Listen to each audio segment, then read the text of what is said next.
Hey St. Catharines, it's Mayor Matt Cisco here, and I am excited to welcome you back to another episode of Talk STC.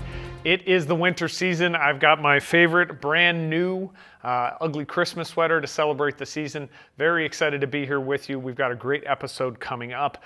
Lots of things going on in the community right now, though, and I just wanted to be able to give a bit of a shout out for that. First things first, during the Christmas season, all the way through, basically from the start of December and into January, we've got Let It Glow celebrations going on across the city.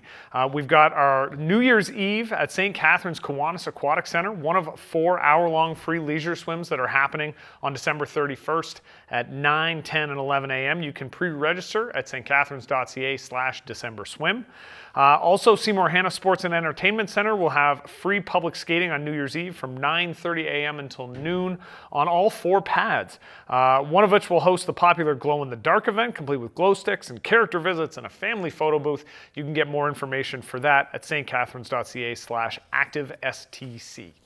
But as I said, we've got a great episode upcoming today. We are going to start off with Lieutenant Colonel Philip Dyson, who's the commanding officer of the Lincoln and Welland Regiment. He's going to discuss all things Links and Winks, and we're also going to have a chance to talk a little bit about the New Year's levy that's happening on January 1st. After that, I'll be joined by Seth Pryor, who's the game day and office manager at the Niagara Ice Dogs, to discuss the Ice Dogs season so far and talk about all the cool things that are going on off and on the ice. But first things first, Lieutenant Colonel Phil Dyson, welcome. Thank you. So you are the commanding officer for the Lincoln Welland Regiment. You were born in Welland, which is okay. We're giving you a pass. You did okay on the show today. But you enrolled with the Lincoln and Welland Regiment when you were in high school at Notre Dame. Yes, I did. Okay, so 1994. 1994. So yeah. you've got an anniversary coming up. I do, almost 30 years. Wow. In 1998, you successfully completed the required officer training, then promoted to lieutenant in 2001 and captain in 2006. You're also, day job, firefighter and a platoon chief with the Welland Fire and Emergency Services since 2002. Yep, I'm an acting platoon chief right now, but yes. Okay. Yes, I have been. Yep. And also happily married to Melissa and 4 children. Yes. We can relate to that. 4 kids each. That's impressive. We've got enough to almost fit out like an offensive line and an offense in football. Excellent. Yeah, I almost have a fire crew. There we go. I love it. So I will say I left some stuff off of your bio because it's fascinating. It's got a whole bunch of stuff on it. We are going to get to it at some point. That's very nice. It's very generous of you to say that. No, but it's pretty amazing. But let's talk first about, because this is a new role for you with the regiment. I had the opportunity to be there at the change of command ceremony. So talk a little bit about what the role is with Links and Winks. Okay, well, the commanding officer is responsible for everything. I report to my boss, the brigade commander, and I oversee and I lead everything. I'm the one that the brigade commander is going to come to if there's problems or whatnot, or if they have suggestions, or if we're going to pivot in different directions. There are expectations of me from the officers and the soldiers within the regiment, and there's expectations from the brigade commander and higher of me. Okay, so you set like training cycles, things like that, identify what areas the regiment needs to get additional work in? Yes, I oversee and I plan with my team, and we set dates, and we ensure what the CAF and what the brigade commander wants us to do is accomplished. Okay, so 2023 you're named as the new commanding officer. But you started in 1994, so there's 29 years in there. And when I look at this, reconnaissance patrolman course in 95, jump course in 2001. You've done nuclear, biological, and chemical defensive officer course. You were in Newfoundland for a patrolling exercise. Talk a little bit about what got you to this point. Like, how did you progress through the ranks, and what led you to want to come into command? I've been very fortunate. When I got in, I was led by great leadership. There's great leadership in the regiment at the time, and there was great leadership when I went away for my courses. And as a young man, I was attracted to performing and getting better and better at what I was doing. And I could look back and I could see the results of what I was doing. And I was continually reminded of how well I was doing by the leadership. And so those are the kinds of things that I like to impress upon my followers, those that are looking up to me, is continually impress upon them how well they're doing. Mm-hmm. That's what kept me attracted and to the regiment. these opportunities to go to different places overseas, down into the United States to do training on different bases, just being challenged, being taught something, and then going out and executing it.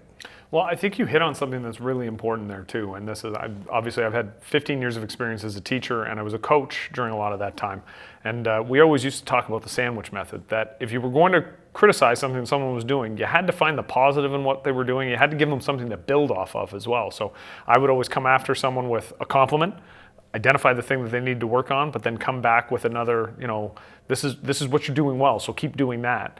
But it's really important. If people don't hear the positive feedback, you can't just get people to where they need to be with negative feedback. There's got to be the positive reinforcement as well. Agreed.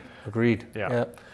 So I would wager there's a fair number of people that are watching this episode that know who the Links and Winks are, but don't totally understand what reservists are and how they function within the modern military.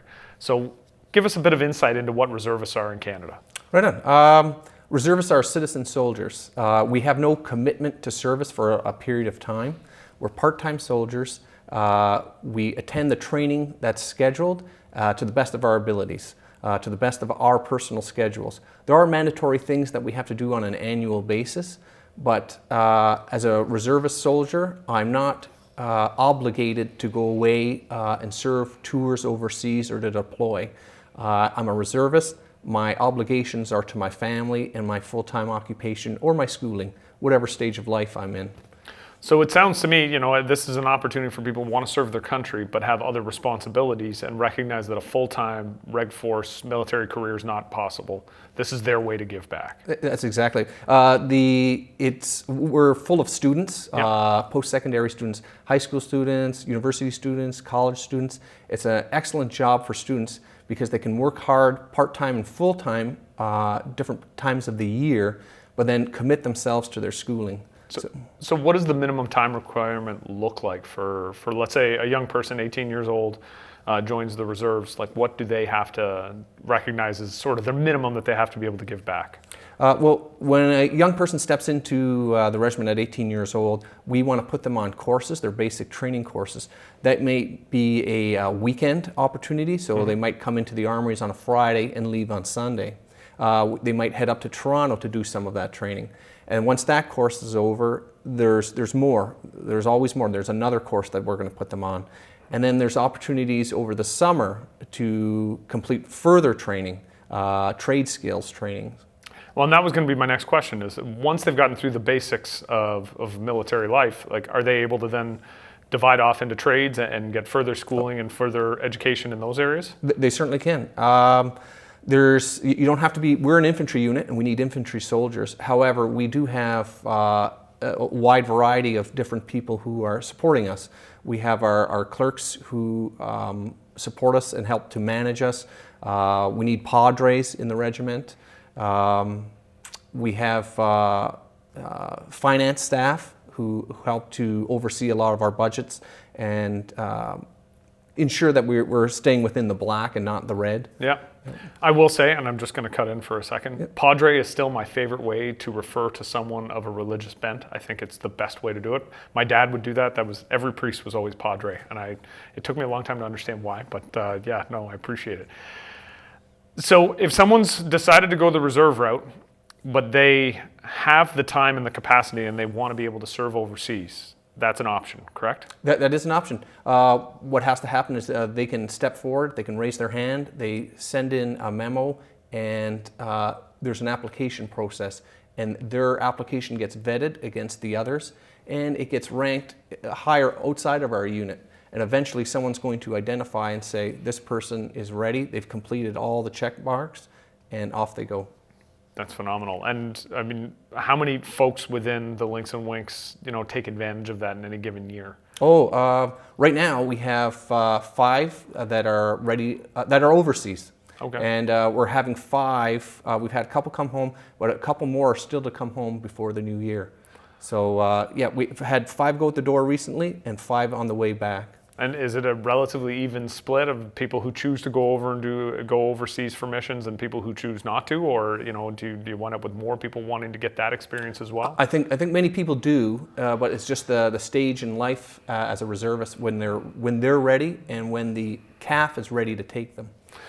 So recruiting is always ongoing, correct? Ongoing, constantly. Yeah, constantly. I can imagine. So I know we've got some contact information for, is it Sergeant Orr who does? Sergeant Dylan Orr. Sergeant Dylan Orr who does the recruiting down for the Lanes and Wings. Yeah, he's has an office right inside the Armory. Yeah, we make sure that information is out there because thank you. Yeah, we want to make sure folks know that opportunity. I don't talk a whole lot about it, but I ran for council in 2010. That was my first time running for council, and I had made a decision, and my wife and I had the discussion that when I put my name forward, I didn't think I was going to win. And so I was very convinced that when I lost, I would go to join the reserves. That was sort of my path. I knew I wanted to have some military background in my career.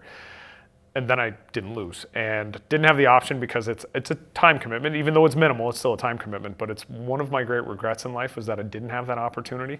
I think I had assumed I would be able to do it. And then when I won that first election, it sort of vaporized and it wasn't there anymore. So for those young people in the community that are looking for something part-time but an opportunity to give back to their community and their country, I think this is an excellent option. Now, I did say there were a few things in your bio I wanted to touch on a little bit more. Within the regiment, you have been the aide to the Colonel-in-Chief, who's the Duchess of Edinburgh, not once but twice. Tell me a little bit about what that experience is like to be the aide to the Colonel-in-Chief who happens to be a member of the royal family. That was, for me, I put a lot of pressure on myself to do that job well. It's not something I joined up for, it's not something I understood completely. So I did a lot of research and I had a lot of support within the regiment about what to do. I made the role very important to myself. I prepared myself, and when I was with her and her staff, she would ask questions. I was prepared with answers, and I felt very confident what I was doing was the right thing with her. I was glad to assist her and help her understand and the regiment. In 2012, we had a change of colors. Mm-hmm. I helped her prepare for the parade, and I think she was very thankful of that. And then in 2015, it was just a simple, she showed up to the range and she visited the soldiers and interacted with them. And that was very simple, very easy to do. And I was just happy to be the aide with her again. She had a couple questions for me, but she was just happy to discuss and roam around the regiment on the range. So 2015 was the second time as her aide. Fast forward now to 2023. What was it like to see her again, but in a very different capacity as she came over and had a visit with your regiment and the Duchess's Cup? What was that experience like? That for me personally was fantastic. I was very proud to be the CO at those moments because she was very happy with what she saw, as well as the UK units, the 7 UK units that came over and the South Alberta Light Horse. They were happy with the way the exercise was running. They were happy with it was well supported by our staff and our logistical people. I was just very proud to be in her company, and as she went around speaking with all the different UK soldiers, getting pictures with them, it was great interaction, and I was in the background, and she had an aide, but I was there. It was kind of, it was just a great experience. That's phenomenal. That's great to hear. Now, we're coming to the end of our time, but I wanted to just throw out, we have the levy coming up, New Year's Day, 11 to 1. Looking forward to it. I'm going to express my thanks again to the regiment. I love the fact that this is something we do in the community. We do too. And I love the fact that the community is invited to come down to the Armory on Lake Street. Like I said, 11 a.m. and fire off the big guns and wake up everybody who maybe imbibed a little bit too much the night before in the Hague neighborhood. But Lieutenant Colonel, I appreciate this. Thank you so much for coming in. Oh, thank you for having me. No, you're more than welcome anytime you want to come by. Thank you. We will be right back after this.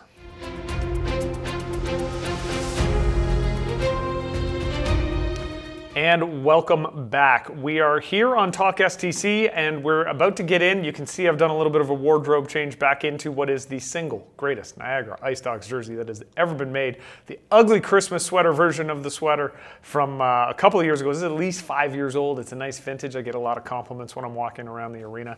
But I've got it back on because our next guest is Seth Pryor, who is the office and game day manager for the Niagara Ice Dogs. This is your second season with the team, correct? Correct. Awesome. So, Seth, I'm going to ask the question that I know a lot of people at home are wondering. Your job appears to be one of those cool jobs that nobody understands how they come about or how you get into it. Tell me a little bit about what you did to get you to the point where you're doing office and game day management for the Dogs. Yeah, so I went to Niagara College for sport management. It's a 3-year program. Definitely recommend if that's something you're interested in going to school for. Yep. And then, so I applied to jobs and I got in with Niagara last year as an office and retail assistant. So I was there last year, and then Raven D'Souza, who most people know, Yep. she stepped away and I took over her job. So that was the entryway to my point. That's fantastic. And it's the hilarious thing to me is it's a pretty standard story of, well, I went to school for the thing that was related to it, and then I got an entry-level job and just kept working out. Yeah. So out of curiosity, is this, how old are you? I am 23. 23. So, I mean, do you feel like this is the thing you want to be in? Yeah, it's definitely where I see myself going. Careers can always change, Yep. but where I am right now, I enjoy it, and it's great every day. That's fantastic. It's that old joke about jobs. If you enjoy what you do, no day of work is actual work. Exactly, yeah. So, Ice Dogs. This season started slow, but the team seems to be picking up some momentum as time goes on, right? A great couple of games against some really tough teams. You know, knocking off Kitchener obviously is a massive win for the team. They're the best team in the OHL. So how do you feel the season's going for the team right now? Yeah, I think the big thing with the team right now is the young guys, the way they're progressing, you know. Like Kevin He, draft eligible this year for the NHL. He's taken another step in his game. And then our draft picks from this year, like Rubrik, Zada, Frolov, and Galyanov, they've really taken another step.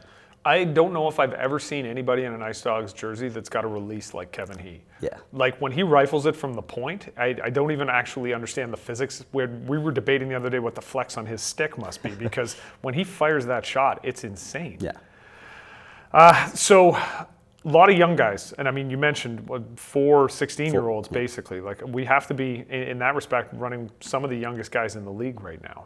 Yeah, I believe, don't quote me on it, but I think we have the youngest roster in the league right now. And I think that's something that's important for people to understand. You know, OHL hockey and junior hockey in general, it's a bit of a roller coaster ride. You know that some years are going to be down years because you're loaded up with young talent, but as that talent progresses. So that's sort of the cycle that we're in right now. Yeah. I mean, like you look at Ivan Galyanov, he's a 4th-round pick, and last night he was our second-line center. Yeah. So just the steps that he's taken is something that everyone can be excited about. And there's been some coaching changes this year, but I think everybody feels really confident having Ben Boudreau in the position that he's in now. He seems to have good command of the bench, and you know the players seem to want to play for him. Yeah, Ben's a great guy. I mean, all the guys have nothing but good things to say, and even on my end, like he's a great guy. He's makes sure everybody's doing good on a daily basis. That's fantastic. So tell me the day of the life in your job. So you're the game day and the office manager. What is it like for you on a daily basis? Yeah, so pretty much in season, it's a lot of basically building up to the next game, kind of getting everything ready for that. We have like our sponsored activations, so getting those all aligned for each game and kind of the script with all the announcements. That's kind of my main focus for the game day. And then office stuff is like when we hire our interns, take care of that stuff and the overall management of just making sure we got everything ready. So the team seems to be doing a good job as a sort of a training ground as well for young people. Did you start with the team as an intern, or did you come in after you were finished school? So it's actually kind of funny. In the office right now, I'm the only one who is a full-time staff that didn't intern for the team. So really? I got pretty lucky in that sense, but basically anybody who, if they intern with us, they usually have good luck staying on as it stands. And that's fantastic. I know how important that is in pretty much any educational program, co-op program, is the knowledge that there's an opportunity there for you to keep going and actually get paid to do the work that you're interning for. Exactly, yeah. So like I think junior hockey is a great grassroots for anybody who's looking to crack into the sport industry. There's opportunities, there's a high rate of turnover throughout junior hockey. So definitely positions available if you stick and work to it. That's fantastic. Now, you've got a lot of community involvement. Tell me a little bit about how you get the players out into the community. Yeah, so the players, most of them are great, and they're the ones that want to go out. Like Owen Flores, after the teddy bear toss, he said, I want to go to the hospital and deliver the bears to the kids. Okay. And so the players are great with that. That's awesome. Teddy bear toss is one of my favorite games. I just think that there's something so very cool about 5,000 fans tossing monstrous teddy bears on the ice. And if some of us are trying to drop them right onto the opposing team's bench to see what happens, I mean, so be it. Like that's life. Yeah. But no, that's amazing. And I know, my own kids' school, they've had a number of visits over the years from Ice Dogs players. It seems to be a real focus of the team to get the players into schools specifically, but into community groups as well. Why is that important? I think it's important for the players too, they can feel the attachment, and those kids are more than likely coming out to the game, and it creates that special memory for the kid of, oh, hey, that player came in, he talked to me, and now I'm watching him play. It kind of creates that excitement for the kids. And then like the lessons that they can learn from them, right? Like they look up to them as idols and they want to be just like them. So teaching them valuable life lessons is important too. I definitely think that's the case. I can remember, I've been a season, and full disclosure to folks at home, I've been a season ticket holder since 2010. I'm a huge fan. I try to get as many games as I can. I just figure I should throw that out there so nobody, accuses me of bias. My bias is clear. I love this club. I've been taking my kids to games, since 2011, basically. And I can remember my son being at school, and I think Dougie Hamilton showing up. We're going back a ways, and X just walking around the house for the next 2 weeks doing the Rod Mahood goal announcement for Dougie Hamilton. It's a thing for kids. Like they really look up to these guys, and so I think it's awesome that you get into the schools. Okay, so I'm wearing a specialty jersey. Yes. This one in particular was on behalf of Community Care. The Ice Dogs seem to do this, I think, more than other clubs, but it's a massive benefit to the community. Talk a little bit about the specialty jerseys and what the team is looking for in terms of the partnerships that they set up. Yeah, so every year we're allowed 4 specialty jersey nights a year per the league rules. Mm-hmm. So this year we're doing Remembrance Day.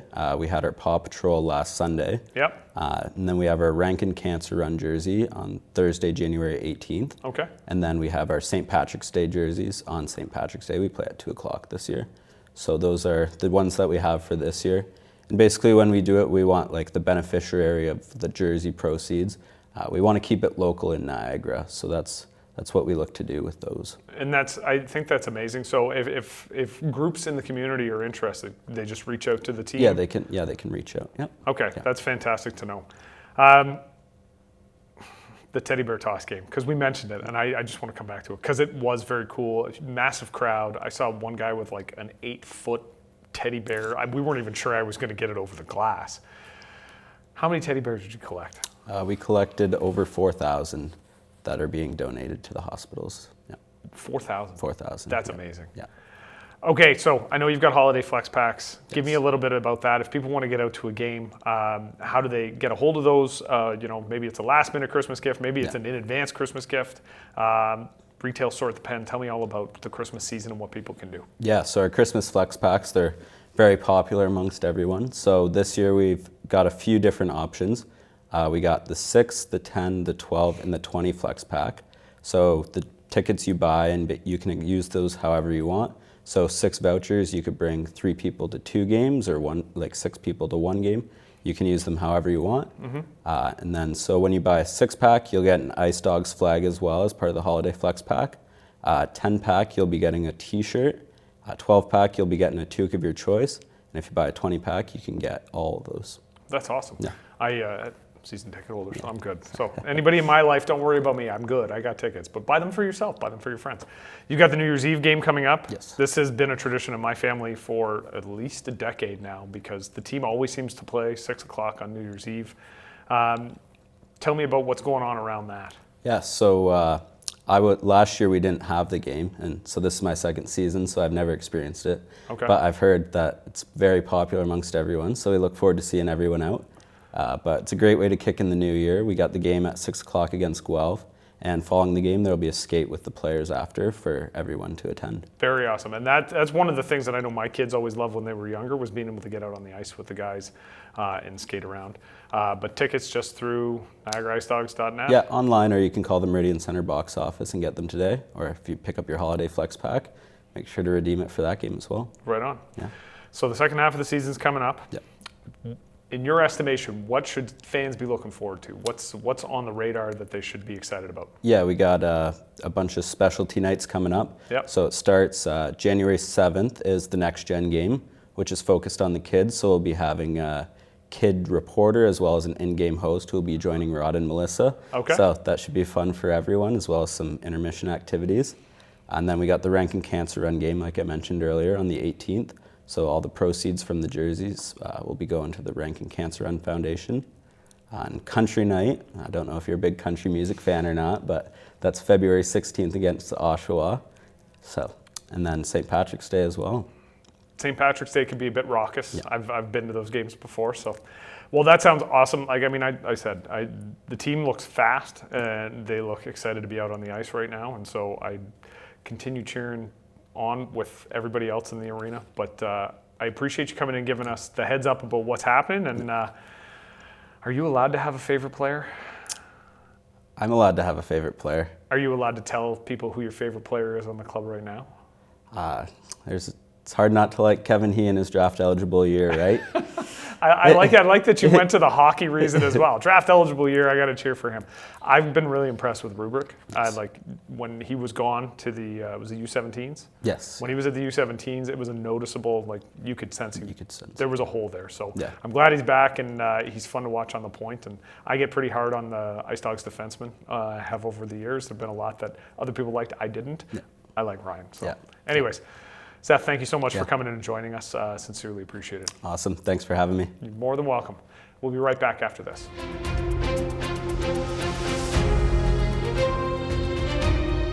St. Catharines, thank you so much for joining us on another episode of Talk STC.